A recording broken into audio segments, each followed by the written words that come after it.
Take 15. Hey everybody, this is Brett, and today I want to teach you how to build Ashiatsu bars. And there's a whole lot of things to talk about, and I want to get it into one take, one clip here, and we're going to do it, I'm telling you.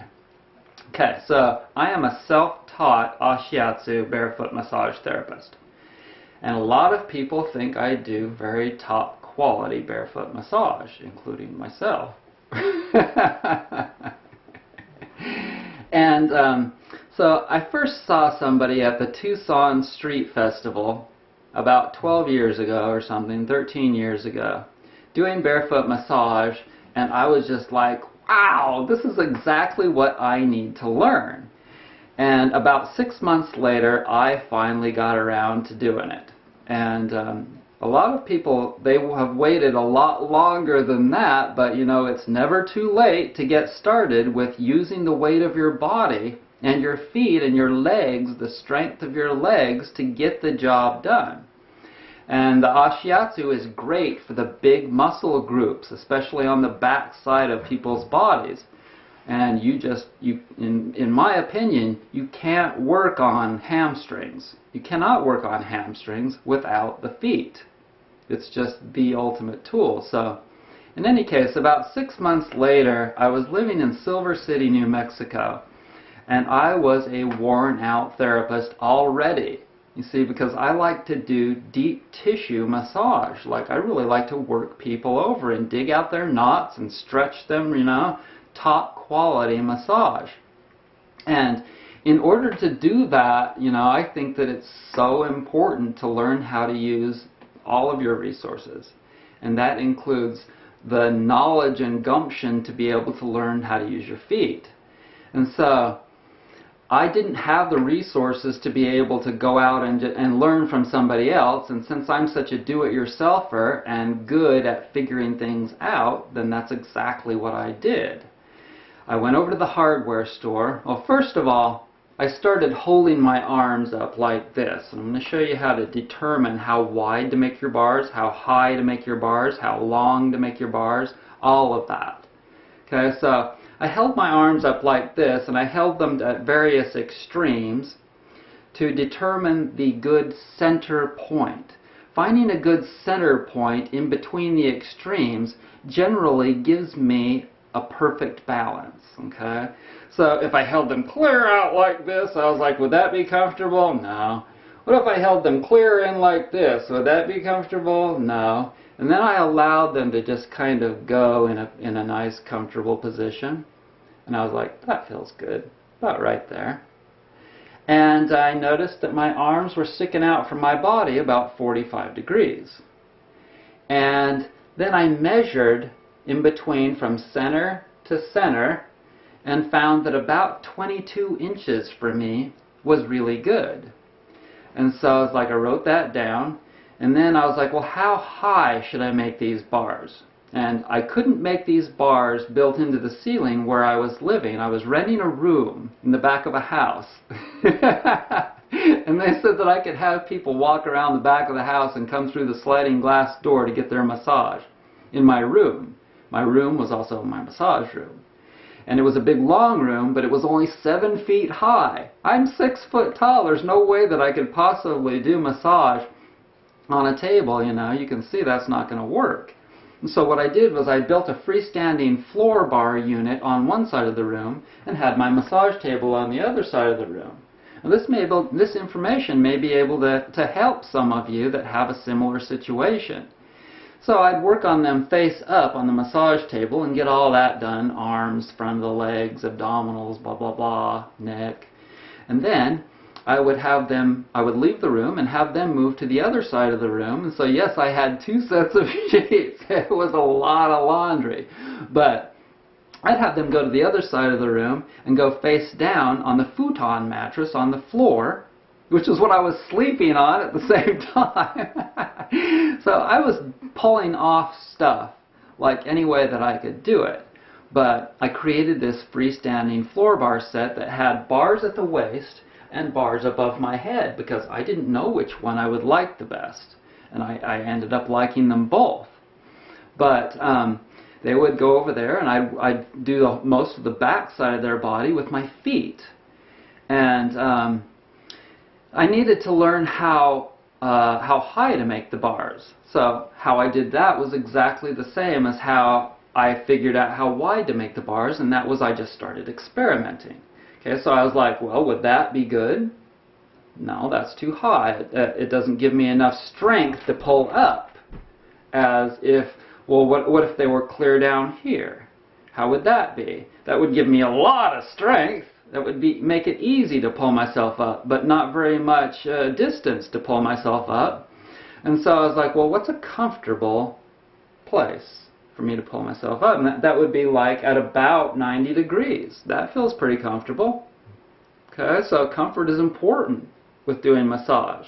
You know that. You know that you have to have good leverage to work on people, and that gives you the strength and ability to continue to work for long periods of time. And so, if I held my hands up like this and I got a good distance, I ended up liking a little bit more than 90 degrees at the elbow here. In the beginning, I just went with about 90 degrees. But as I got stronger and had my Ashiatsu muscles develop more and more, then I ended up liking it a little bit more. Okay, just a little bit more. But that gives you an idea of how high to make your bars from where you're standing on your table, or if you're doing floor Ashiatsu too. We'll talk about that maybe in another video. But above the table, how high above the table you need to make them. Now if you're standing on the table, you can measure with measuring tape from the floor straight to the center where you're holding your hands up. Okay, so it's just common sense. All of this is just common sense. And that totally perfectly coincides with Ashiatsu barefoot massage. Because when I teach a class, I don't teach anything like fancy, like I'm trying to massage their ears with my toes, or in fact, I don't even teach anything to anyone, for the most part, that if I can do it with my elbows and or forearms, elbows, or hands better, then there's no reason for me to do it with my feet. You want to use the tools on the person's body, depending, if they're a big person, then you're going to use more feet. If they're a very, very small person, in general, you're going to use more hands. You have to use logic and just go with the flow, right? So, let's see. How high, how long to make the bars? Your massage table is 6 feet long, and so you need to make your bars at least a foot off of each end, which would give you an 8-foot long bars. That's what these are. Those are 8 feet long. And the distance between the blocks? The distance between the blocks here is 4 feet, and that makes these pine bars, which are not the strongest bars, but you can buy them at any hardware store, but they're still super, super strong if the distance between the blocks in the front and the second blocks is 4 feet. And all of those kinds of measurements are available on my site, vitalitymassage.net. I don't hold back much information in regards to all of this. I make all kinds of videos and you guys can watch them. If you want, for $50 you can buy my home study program and just learn on your own. And I don't offer any CEs anymore. I want nothing to do with the NCB TMB. I just like to teach barefoot massage and other massage modalities, because I'm good at it. And so, let's see. Like I said, you can see all the directions on how to make Ashiatsu bars on my site, including pictures. And you can see lots and lots of pictures on that page too. In fact, that page on my site, the Ashiatsu barefoot page on my site, is so long that it may take like a minute to load on your computer because it has so many pictures on there of not only people doing Ashiatsu, but also all these pictures of bars that people have sent me, freestanding bars, ceiling bars, all kinds of bars. The bars need to be rock solid, no doubt. I taught a class in Louisville where the bars were really rickety. And incidentally, also in that class, one of the massage tables was not very sturdy. And the owner had one of her friends there, and she was a big woman, big to say the least. And between the two of them, they snapped that table. And when I heard it crack, I was like, luckily the cables held it from dropping to the floor. Serious. So when you've got more weight like this on the table, it's especially more important that you have a good Earthlight, Oakworks, Stronglight, one of the good massage tables, or preferably like mine, an electric with a big steel frame. I love my Earthlight Allura massage table. I've had it for over 5 years now, and there's no way I would take that $1,300 back no matter what. It's totally worth it. So, let's see. I offer private classes, and I just got done teaching another one for 1 or 2 students now. I don't have a big facility, and like I said, I don't offer CEs. And let's see, what else? That's all available to check out on my website. Okay, a couple more things here. The Ashiatsu bars do not need to be fancy. Now they can be fancy if you want them to, but the most important part is, like I said before, they need to be strong. Okay, so, and another really important thing here is that if you've been procrastinating because you want to try and find the perfect bar set, or you want to take your class from somebody that's charging a fortune, blah blah blah blah blah, that's not my philosophy.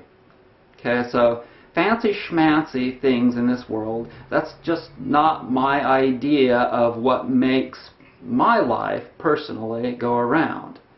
I like to keep things simple. The name of my class is Ashiatsu Simple Barefoot Massage. Okay, so I'm in North Carolina, if you want to know that. And I'm at this beautiful retreat in the mountains. And the small town that's near me is called Brevard. And you can get a motel there. But the important thing is that you get going with doing it and not procrastinate, because the longer you're just using from here up to do massage, I mean, sure, it's great to get going and using your legs to get moving your upper body, etc., but it's not the same as if you actually stand on the massage table and use the whole weight of your body directly over people and getting some real pressure on them.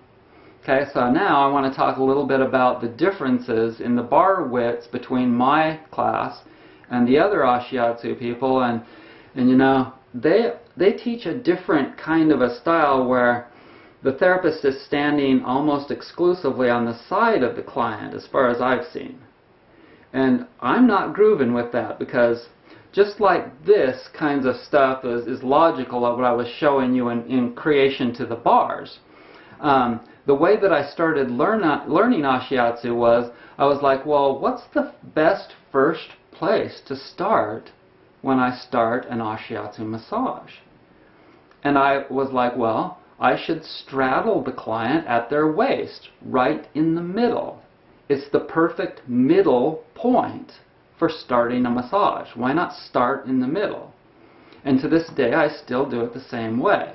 I straddle the client with one foot on either side of their pelvic bone to start the massage, and I do a tremendous amount of the massage from that vantage point because it's in the center. It makes sense. Like, it makes logical, common massage sense. And so the other thing with that is that I found that if I use minimal draping, that allows me to do strokes from their shoulders all the way to their heels and back. And it allows me to not have to get down, to reach down and move the sheet around, this and that. If I roll up a hand towel, let's say they go nude, if I roll up a hand towel and replace the sheet with a rolled up hand towel, and if I've got the room warm and I use an infrared light, I keep their bod warm with 1 or 2 of those. And then I don't have to mess with a top sheet. Okay, so if they want, they can wear underwear, and that's fine, but if they have back problems and they need their glutes really worked on, you know, it's not going to work it's not going to be near as good anyway to just do compression strokes on their glutes versus deep tissue stripping of the glutes. And so I might tell them that. I might say, well, you know, if you really want your glutes worked on, you should probably go nude. You don't have to if you don't want to, but that's just my thoughts here. Okay, so straddling the client is how I do it, and if my bars are the correct, like the most comfortable width apart and at the right height, then it works out perfect. You see? If they're too close together, I'll be hitting my head, I'll be hitting my shoulders, da da da da da. If my bars are too high, that's no good for strength. For me to be able to really pull myself up and get the job done like I want to do it. Watch my videos and you'll see that my techniques are better because I used common sense to figure these things out 12 years ago. And I've not altered from these things. Now I've gotten better and better as the years have gone by and learned more and more techniques. But I still start my Ashiatsu massage out with anybody that comes here that I still work on. I don't do that much massage anymore. I like to teach, and in any case, I stand at the waist. I start with my feet standing at the waist and start with one nice stroke up the same side as the foot, same side foot, up their back, over their shoulder, down the obliques. I can do everything, not everything, but I can do a lot of things from that point. If I want, I can also stand on the side of the table, holding one bar across and one bar here. I can move around, I can step up, all that. So check out my site, check out all the pictures, check out the Ashiatsu bar instructions on there, the whole deal. The home study is available. The private class here is available, and I hope that you get started with barefoot massage soon. So thanks so much for joining me. Bye-bye.